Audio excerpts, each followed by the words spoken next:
Now like every lecture video, in this lecture video also I am going to discuss about the course objectives and course outcomes. What are the course objectives? To provide an introduction to the fundamentals of illumination engineering and architectural lighting design, to impart lighting fundamentals, measurement and technology, and their application in the analysis and design of architectural lighting systems.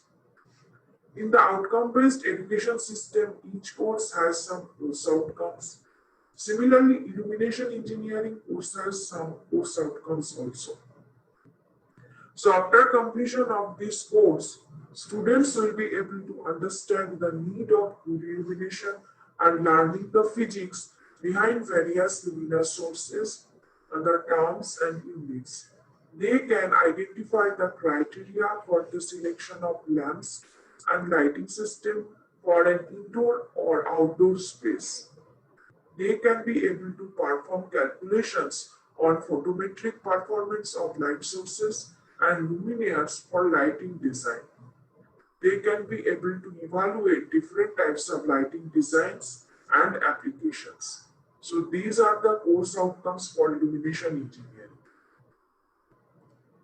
Today's course overview is low pressure sodium lamp.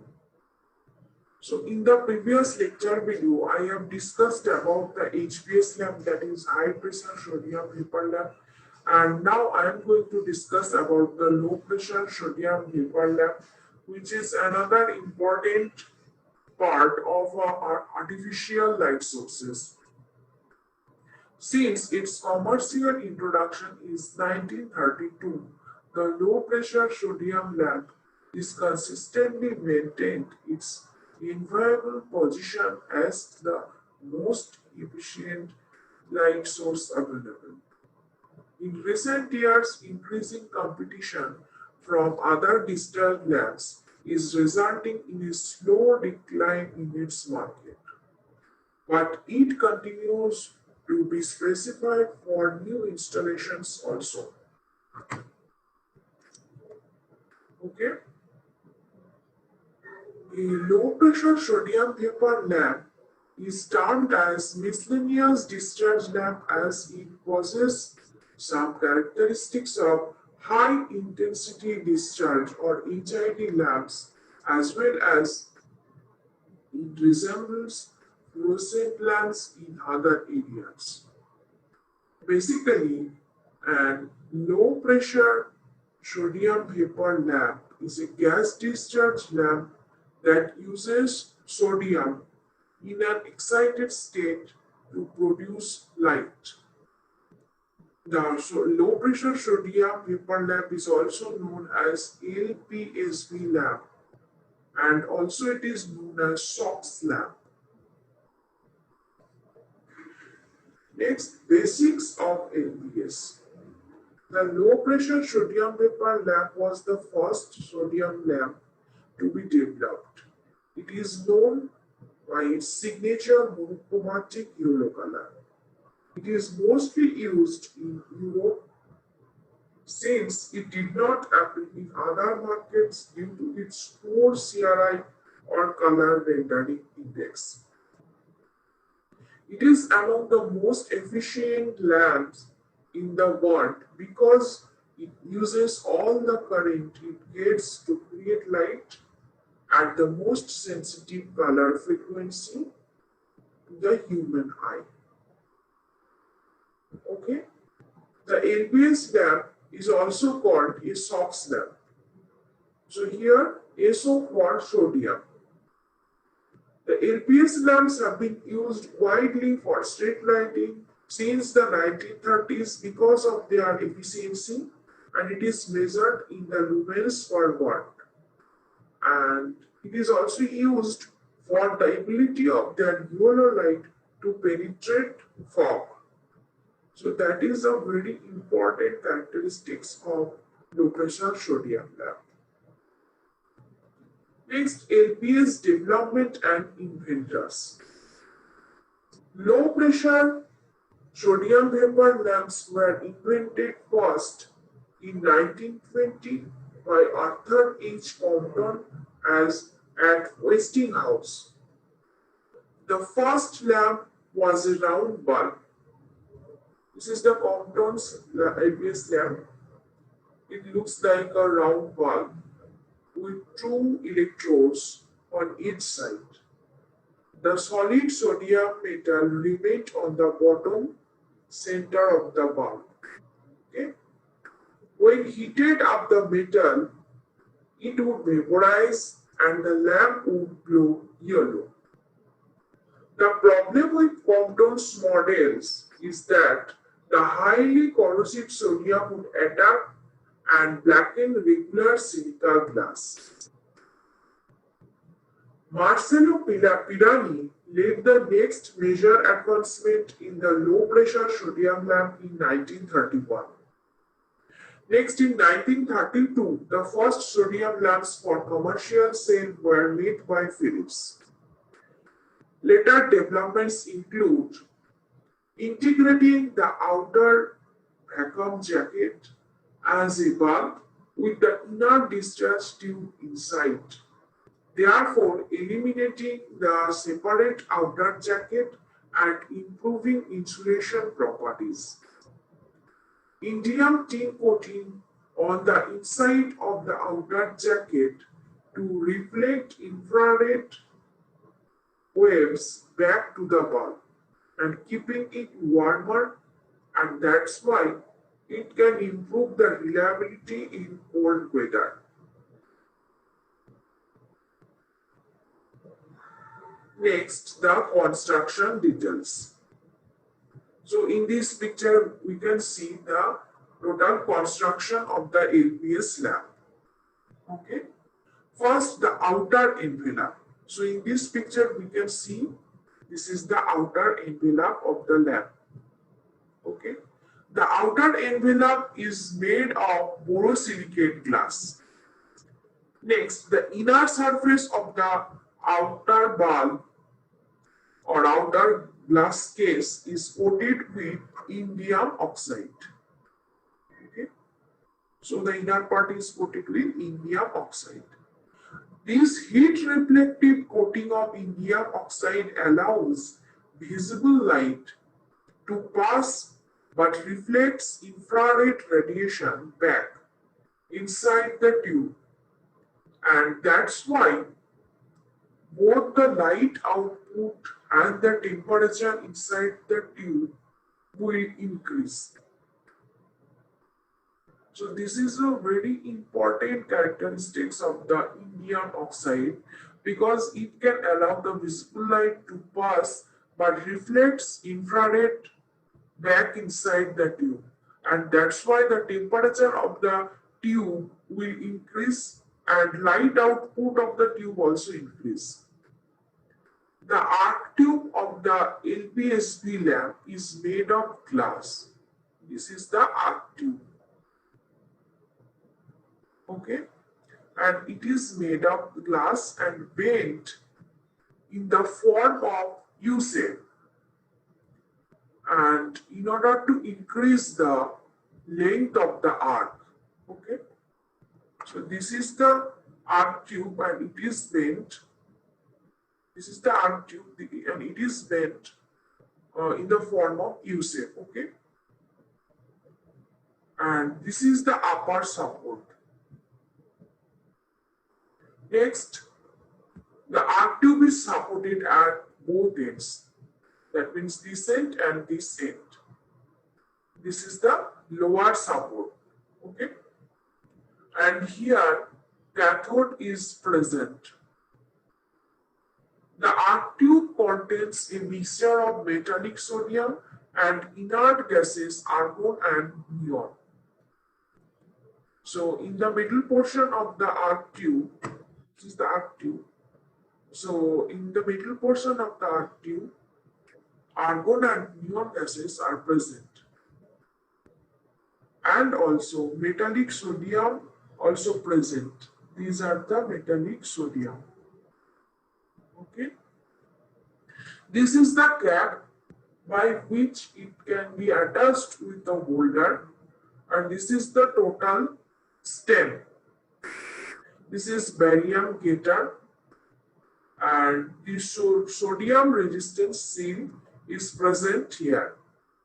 Okay, and this is the upper support, this is the lower support.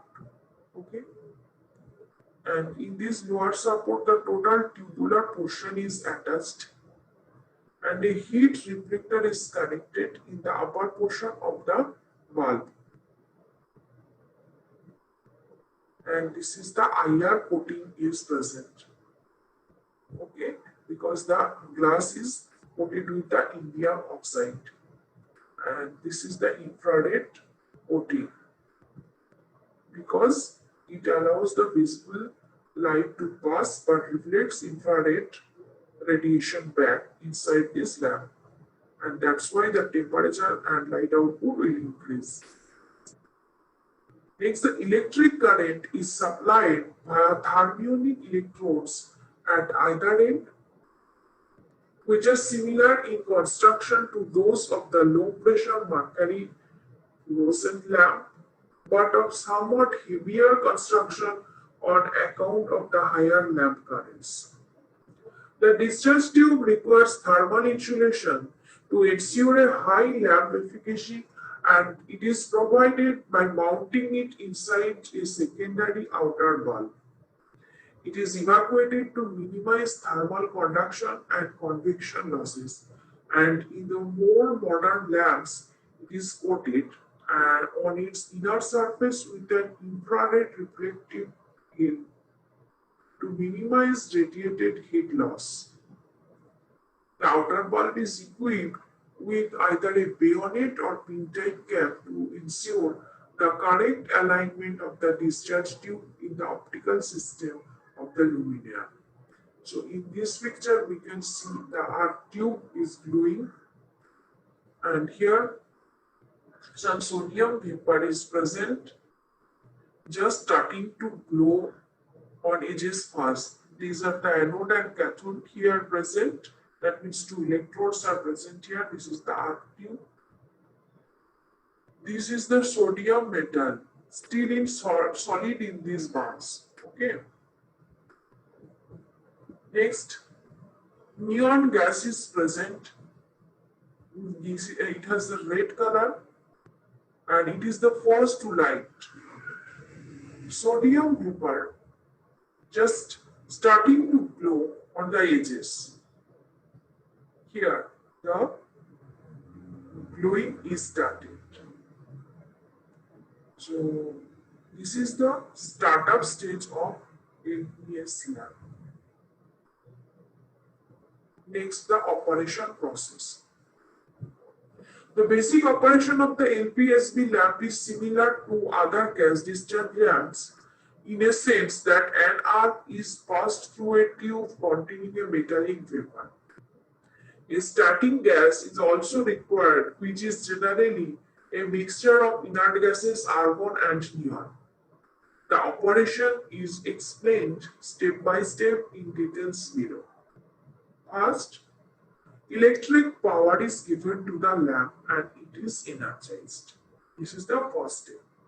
After that, the electrode produces an arc, and this arc strikes through the conductive gas, and the lamp produces a reddish pink light characteristics of neon. After that, current flowing through the inert gas mixture of argon and neon generates heat. This heat vaporizes the metallic sodium.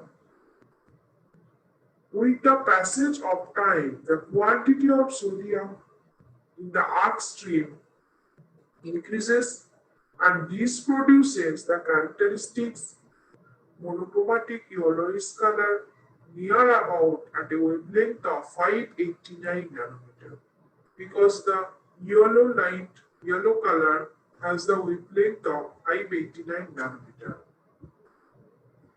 Next, for proper operation of LPSB lamp, typical pressure is about 0.005 torr and temperature between 250 degree to 270 degree centigrade can be happen. Okay. Next, in this picture, we can see low pressure sodium lamp on startup condition is showing here, and after that, monochromatic yellowish color produced in LPS lamp. So, at the condition of startup, we can see a reddish pink color light is created by the neon gas, and arc will produce in the electrodes. Okay, but when current will flow through the inert gas mixture of argon and neon, that heat will generate, and that heat vaporizes the metallic sodium.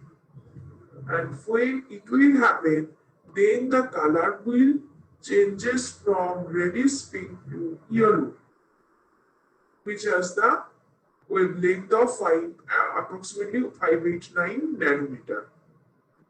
And in this case, we can see monochromatic yellowish color produces. So this is the warm-up process of LPS. In this picture, we can see, so 0 second, 60 second, 150 second, 180 second. Gradually, the color changing of the LPS lamp when the startup procedure is completed and when the light is fully glowing, then the color is monochromatic yellow here. But at the first time, here reddish pink color is present here, because at that moment a arc will produce in the electrodes due to the argon and neon mixture. Okay. After that, when heat will generate due to the current flowing in the lamp, then sodium, metallic sodium will vaporizes and it creates the yellow monochromatic light. And in this case, that means in the fifth picture, we can see the LPS lamp totally or completely glowing. Okay. Next, the working principle. An electric discharge lamp requires a high voltage to start and low voltage during operation. So at starting, a voltage of 450 volt is applied across the lamp to start the discharge. After 10 to 15 minutes later, the voltage falls to 150 volt because of low power factor. And to improve the power factor, a capacitor is connected. Okay, and that's why the power factor will improve by using this. And the color of the light is yellowish. So in this picture, we can see low pressure sodium vapor lamp.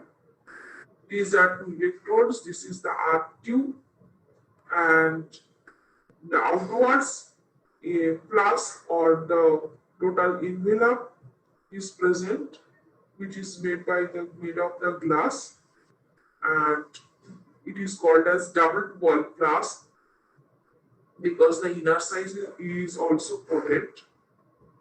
Next, in this place, and highly reactive transformers is attached here, and after that a AC supply is given to the transformer and a capacitor is shunted here. And what is the function of this capacitor? It is used to improve the power factor level. Next, the basic characteristics. The reason for the remarkably high efficacy of the low pressure discharge, sodium discharge lamp is not so much because its discharge converts electrical energy into visible light particularly efficiently. Moreover, it is due to the fact that the wavelength of light it radiates happens to be very close to the peak sensitivity of the human eye under normal viewing condition. So in this figure 1, In this figure, you can see it shows the energy balance of typical low pressure sodium lamp, which reveals that in fact only about 30% of the input power is converted into visible light. This percentage is comparable with other modern discharge lamps. Okay? So here we can see that input is 180 watt. Now power in discharge column 158 watt. Discharge radiation 68 watt. Visible radiation 63 watt. IR radiation 5 watt. Volume and wall losses 90 watt. Electrode losses 22 watt. Outer bulb 112 watt. So 30% of the input power is converted in the visible light. Okay. So input is 180 watt and power in discharge column 158 watt. And other wattages consist of different types of radiation and losses, like discharge radiation, visible radiation, IR radiation, volume and wall losses, electrode losses, and also outer bulb. Now, in the figure 2, meanwhile, it illustrates its spectrum superimposed on the sensitivity curve of the human eye, which shows the proximity of its radiation to the most effective wavelengths. The intense yellow band is the atomic sodium D line emission, comprising about 90% of the visible light emission for this lamp type. So here eye sensitivity to sodium light is given and a photopic curve is given here, where we can see the wavelength versus relative response is graphically represented here, where wavelength is in the x-axis and relative response is in the y-axis. And here we can see the sodium light, that is monochromatic yellow light, is present in between the 500 to 600. Generally, the wavelength of the sodium light is 589 nanometer. Next, LPS lamp specification. Efficacy. Efficacy of the LPS lamp is 100 to 200 lumens per watt. And the color rendering index is very poor for LPS, that is -44. Color temperature is yellow. That means it has the color temperature of 2200 Kelvin. Next, the life up to 16,000 hours. Warm-up time is 10 minutes. Hot restraints up to 3 minutes. In this picture, we can see the arc tube and the cathodes, that means the electrodes, which are going to produce some arc. Okay, and here the argon and neon gas is present, and the arc procedure is starting up. Next, the advantages. It is very efficient lamp, powerful lamp for use of large areas. Despite a warm-up time of 5 to 10 minutes, it restarts immediately if there is a burnout. Okay. Lumen output does not drop with age, such as in LEDs or incandescent. The lamp itself is relatively inexpensive and can be operated on low-cost electrical control gear. It contains zero mercury and can be easily disposed of as non-toxic waste without incurring extra expense at this end of life. It has a low specific surface luminance, so it is less likely to give rise to glare, and the low operating temperature permits the use of compact optical systems and lightweight plastic lanterns. Next, disadvantages. No color rendering is possible under its monochromatic light. Its rated life is shorter than other types of discharge lamp. Sodium is a hazardous material which can combust when exposed to air, such as if the bulb is broken in the trace. Next, the applications. The monochromatic output of the low pressure sodium lamp precludes its use from all indoor general lighting applications and all outdoor applications where color rendering is required. LPSB lamps are economical to use in road lighting and security lighting where the color of the object is not important. They are most suitable to use during foggy weathers. LPS is the favored source to reduce light pollution in the vicinity of astronomical observation sites. Their only important indoor application is in the general illumination of photographic laboratories producing black and white rays. The monochromatic yellow radiation is at a wavelength which will not cause the photographic papers to fog and permits high illumination levels in the working environment. So these are the applications of low pressure sodium vapor lamp. Now the summary.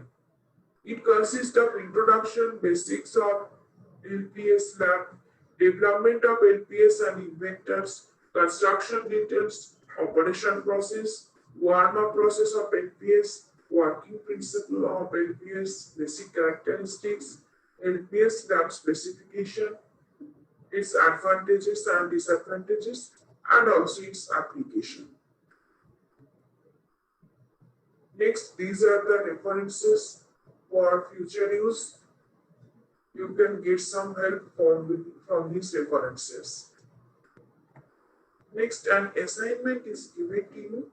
First question is, what are the difference between HPS and LPS, that means high pressure sodium vapor and low pressure sodium vapor?